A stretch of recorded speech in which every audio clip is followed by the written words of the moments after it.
আর কেউ নাই।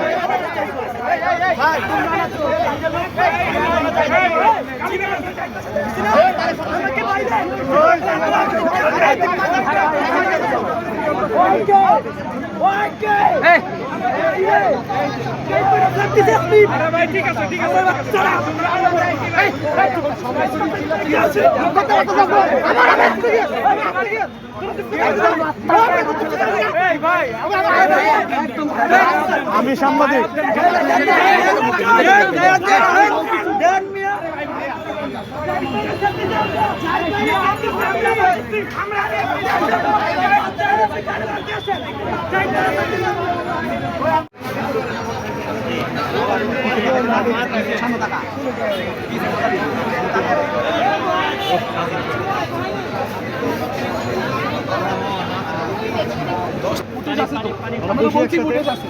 তোমরা বসার পরিস্থিতি রাখছো, এটা বসার পরিস্থিতি। একদিক দিয়ে অপোজিট দিয়ে দল ঘোষণা দিচ্ছে, আরেক দিক দিয়ে তোমরা বসতেছো সমঝোতায় বসতে, এটা কি হয়? দুইটা তো প্যারালালি হয় না। না না না, আমরা এটার সুষ্ঠু বিচার চাই। আমরা আজকে বেসরকারি বিশ্ববিদ্যালয়ের এটা সুষ্ঠু বিচার চাই। আমরা যদি না লাগে না না না, ফ্রেমে ঢুকে গেলে তো লাগালো।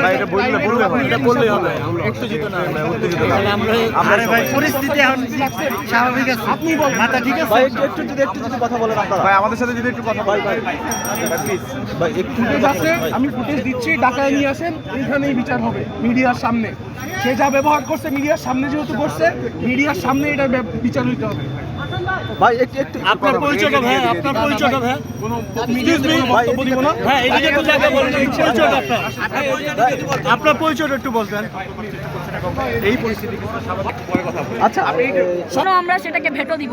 আমরা সংগঠন ঘোষণা হওয়ার আগেই সেখানে ভেটো দিব, কারণ আপনার সংগঠন ঘোষণা হয়ে গেলে তো সেটা হয়েই গেল। আমরা সংগঠনের বাইরের কেউ ছিলাম না, আমরা সংগঠনের ভিতরের লোক। আমাদেরকে কেন জানানো হলো না? গতকালকে রাতের বেলা তারা আমাদের জন্য প্রাইভেটের জন্য সিট বরাদ্দ রেখেছে 20টা। মস্করা করেন আমাদের সাথে। শতকরা কত পার্সেন্ট আপনাদের সিটের বিষয়ে আলোচনা হয়েছিল? ওভারঅল 20টা সিট দিয়েছে তারা। ওভারঅল কতজনের মধ্যে শতকরা কত? সবচেয়ে বড় কথা, আমাদের যেই বোনদেরকে তারা ঢাল হিসেবে ব্যবহার করেছে, সেই বোনদের গায়ে আজকে তারা হাত তুলেছে কেন?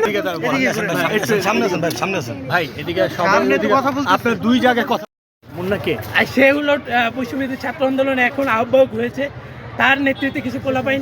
আমরা জানি এটি দুই দল বিভক্ত হয়ে তারা আমাকে এইভাবে হামলা চালিয়ে। আমি জাস্ট খালি আমি চেয়েছিলাম প্রেস ব্রিফিংটা হচ্ছে, আমি জাস্ট ব্যারিয়ার দিয়ে দাঁড়িয়েছিলাম, কিন্তু তারা আমাকে এসে ব্যারিকেড ভেঙে এবং আমাকে হামলা করে আমার উপর। এটি অবশ্যই পরিকল্পিত দেখেই তারা হত্যা এইভাবে হামলা চালিয়েছে, এবং তারা আমাকে সাইডে নিয়ে এসে অনেক চেষ্টা করেছে। তা আমার শিক্ষার্থী ভাইরা আমাকে আটকিয়েছে। আপনি কি বেসরকারি শিক্ষার্থী? জি, আমি বেসরকারি বিশ্ববিদ্যালয় স্টেট ইউনিভার্সিটি জার্নালিজম ডিপার্টমেন্ট। কি হয়েছে একটু জানতে চাচ্ছি ভাই, কি হয়েছিল আপনাদের দুইজনের মধ্যে? আসলে এখানে একটা ভুল বোঝাবুঝি হয়েছিল, বিশৃঙ্খলা, ছোটখাটো ভুল বোঝাবুঝি।